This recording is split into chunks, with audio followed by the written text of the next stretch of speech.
Good morning, I'm Harley Schlanger from the LaRouche Organization with your daily video update for March 26th, 2024.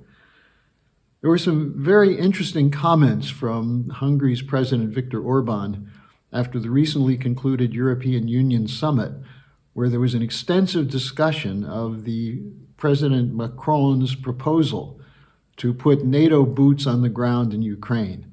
Macron is insisting that Russia must be defeated, and that the best way to ensure that might be to include NATO troops deployed into Ukraine. And there's an extensive discussion going on in France about preparing to do precisely that. Now, what Orban said is that it's as though there are two distinct galaxies: the warmongers who assume that they can defeat Russia and are refusing to discuss negotiation, versus a handful of other governments which are insisting that there should be a diplomatic solution.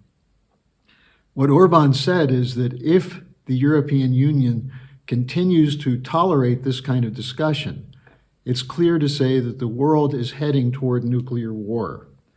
Now, some might dismiss Orban as an authoritarian or as a Putin puppet. They say he's an authoritarian opposed to democracy, even though in the last election, he received 53% of the votes in a multi-party election, something that almost none of the other European leaders could achieve. As for a Putin puppet, well, he's not alone in this warning.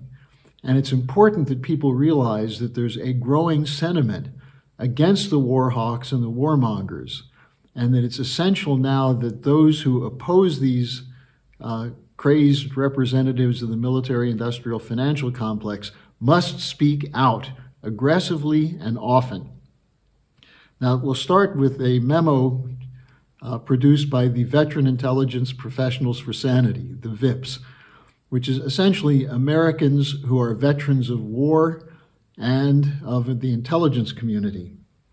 They put out a memo titled "The French Road to Nuclear War," and they warn that Macron's call for NATO troops on the ground, quote, would be leading the American people down a path toward a nuclear conflict decidedly not in the interests of the American people or of humanity itself, unquote.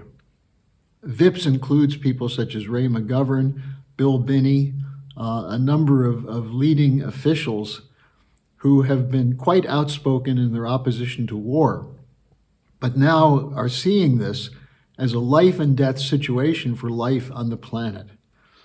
Now, also yesterday, there was a vote at the UN Security Council for an immediate ceasefire in Gaza, and this time it passed. 14 nations voted for it, and there were no against, no vetoes, and one abstention. Of course, the United States abstained. But this time it's different, because previously the United States had vetoed every single attempt to get a ceasefire resolution through the UN Security Council. Now, it's obvious that Biden is feeling the heat, coming both from the United States, where there continue to be demonstrations, people in the Democratic Party speaking out against Netanyahu's war, and also feeling the heat from the global majority. Recently, South Africa's foreign minister, Naledi Pandor, was in Washington, where she spoke of the urgency of ending the genocide against the Palestinian people.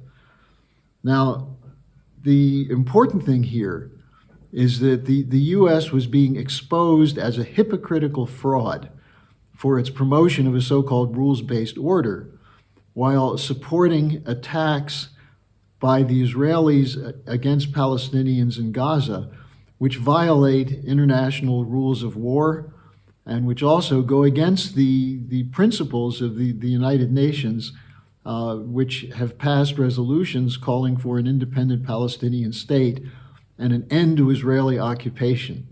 So the pressure on the United States was quite strong, but not enough. What's necessary is for the United States to tell the Israelis, you will get no more money or no more arms unless you stop the fighting, unless you stop the killing, and come up with a plan for an independent Palestinian state. Now, as Helga Zepp-LaRouche said yesterday, these developments show that organizing works, that those of you who have been out talking, have been out distributing leaflets, have been sharing videos to wake up your friends, wake up acquaintances, it works. The pressure is building on the war hawks. Not enough, but it's moving in that direction.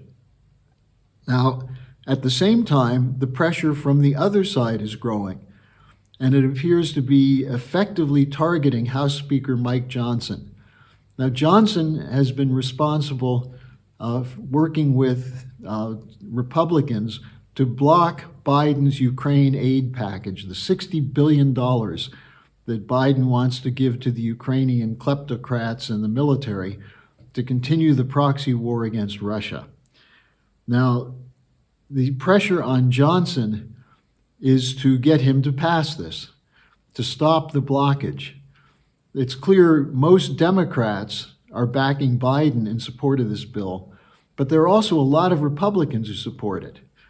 Now, what Johnson was at a fundraiser in New Jersey last week, and he was asked, why is he withholding the aid? And he answered by saying, U.S. aid to Ukraine is, quote, vital, unquote, and saying that he would act for Ukraine. He said, quote, we are going to do our job. Well, did you know that? Did you know that Johnson is working behind the scenes not only to provide the full $14 billion to Israel, but the package for $60 billion to Ukraine? And he's looking for some kind of legislative angle to push that through. Now, I've been warning that he's looking for a way out. He's looking for a way to support Biden's war package, even though there are some in the Republican Party, such as Matt Gaetz and Marjorie Taylor Greene, who are saying that they will act to remove him as Speaker if he pushes this through. Well, wouldn't you know it, the House Minority Leader Jeffries said publicly that if they try to remove Johnson, he would bring enough Democratic votes to keep him as Speaker so that Johnson can go ahead with this package supported by Biden. Now, that should tell you what the coalition of forces is. War hawks among Republicans and Democrats are committed to this policy, which Orban correctly identified, as did the VIPs, as did the majority in the UN Security Council, that we're on a short course toward nuclear war if these policies continue. On the other side, we have a potential, a peace potential, which is the LaRouche Oasis plan, which would provide the funding for economic cooperation between Israel and a Palestinian state to ensure that both sides would benefit from a full peace agreement. So these are the two contrasting galaxies that Orban was talking about. And more than ever, it's necessary that the voices of the American people and the people of Western Europe be heard. The war hawks have the mass media to lie and to protect their policies, and at the same time to censor the opposing voices. Don't be a victim of censorship. Go out and spread the word. These wars can be stopped. There are peaceful solutions. And the best example of this is the LaRouche Oasis plan. I'll be appending to the description section of today's briefing a link to the VIP statement from the Veteran Intelligence Professionals for Sanity, and also the link to register for our conference on April 13th on the Oasis plan. Again, let me make this as clear as I can. We're having success at reaching growing numbers of people. We have to escalate now. Don't stop. And I'll see you again tomorrow.